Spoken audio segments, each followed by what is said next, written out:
શું ખરેખર યુટ્યુબમાં વાઘુબા ચાલ્યા? શું ખરેખર એસબી ટીમના વાઘુબા રિક્ષા ચલાવીને પહેલા દિવસના 200 થી 300 કમાતા હતા અને આજે લાખો રૂપિયા કમાઈ રહ્યા છે? શું રિક્ષા ચલાવતા આપણા વાઘુબા ખરેખર દારૂ પીતા હતા? આ તમામ સવાલોના સાચા જવાબ તમને આ વિડીયોમાં મળશે. તો વિનંતી છે કે વિડીયો અંત સુધી જરૂર જોજો. આજે આપણે જાણીશું વાઘુભાનુભાની મહેનત કેવી હતી, તેઓ રિક્ષા કેમ ચલાવતા અને મફુજી વાઘુભાને પહેલા શું કહીને બોલાવતા હતા. ચાલો જાણીએ વાઘુભાના કરિયર અને જીવનની સાચી કહાની. મિત્રો, સામાન્ય રીતે જોઈએ તો કોઈ પણ સફળ માણસની પાછળની સ્ટોરી ખૂબ જ સંઘર્ષભરી હોય છે. ચાલો આપણે લગભગ 12 વર્ષ પહેલાની વાત કરીએ. તે સમયે વાઘુભાને તો શું, એસબી હિન્દુસ્તાની ચેનલને પણ કોઈ ઓળખતું નહોતું. આ એકદમ સત્ય વાત છે. એ સમયે યુટ્યુબ પર કોમેડી વિડીયો કરતા ચેતન કાકા જેવા ઘણા યુટ્યુબર્સ હતા. તમે નામ જરૂર સાંભળ્યું હશે. પણ એવું શું બન્યું કે આજે એમની ચેનલ લોકો ઓછું ઓળખે છે અને બીજી તરફ આપણી એસબી ટીમ લોકોના દિલોમાં રાજ કરે છે. આજે તેઓ લાખો રૂપિયા કમાઈ રહ્યા છે. પણ આ પાછળનો સંઘર્ષ સમજવો હોય તો અમારી ચેનલ પર ભરતસિંહના સંઘર્ષનો વિડીયો જરૂર જોજો. તેમણે કેવી રીતે મહેનત કરી, કોમેડી વિડીયો કેવી રીતે શરૂ કર્યા અને કેટલી મજબૂરીઓ વચ્ચે કામ કર્યું, એ બધું તમે ત્યાં જોઈ શકો છો. હવે ખાસ વાત કરીએ વાઘુભાની. વાઘુભા પહેલા રિક્ષા ચલાવતા હતા. ઘરની જવાબદારી, હપ્તા, બાળકોની જવાબદારી અને પિતાજી દેવલોક પામેલા. 5 ભાઈઓમાં વાઘુભા નાના હતા. ખેતી કામ પણ કરતા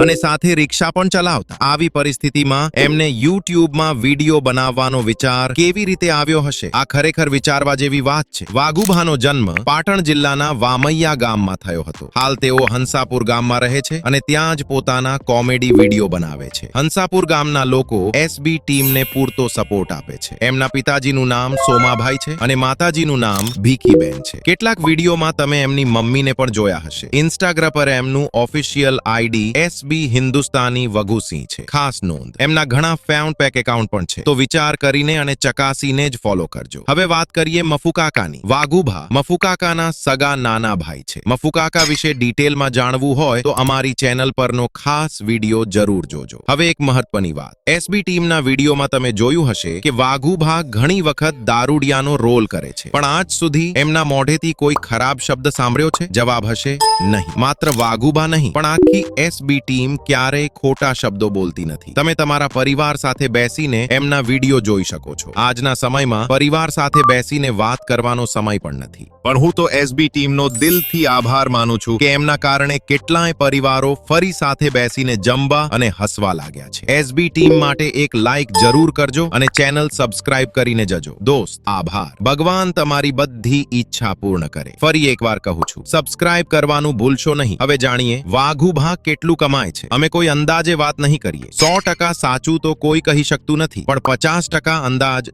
જરૂર લગાવી શકાય. વાઘુભા પાસે 17 લાખથી વધુ કિંમતની કાર છે. તેમની પાસે આઈફોન છે. ઇન્સ્ટાગ્રામ પર પ્રમોશનથી કમાણી કરે છે. એમની 5 થી 6 યુટ્યુબ ચેનલ છે. મેન ચેનલ પર 1-2 દિવસમાં 12 થી 13 લાખ વ્યૂઝ આવી જાય છે. મારી પોતાની ચેનલ મોનેટાઇઝ છે અને મને 1000 વ્યૂઝ પર લગભગ 25 રૂપિયા મળે છે. આ કોઈ ફેક વાત નથી. તમે લાઈવ ચેક કરી શકો છો. ખાસ નોંધ, યુટ્યુબમાં કમાણી અલગ પ્રકારના વિડીયો મુજબ બદલાય છે. આ માટે આરપીએમ અને સીપીએમ વિશે જાણવું ખૂબ જ જરૂરી છે. જો તમારે આરપીએમ અને સીપીએમ વિશે વિગતવાર જાણવું હોય તો કોમેન્ટ જરૂર કરજો. અને મિત્રો, વાઘુભાનું પહેલું યુટ્યુબ પેમેન્ટ કેટલું આવ્યું હતું એ જાણવા માટે બીજા ભાગની રાહ જોજો. ટૂંક સમયમાં બીજો ભાગ આવશે. ધન્યવાદ.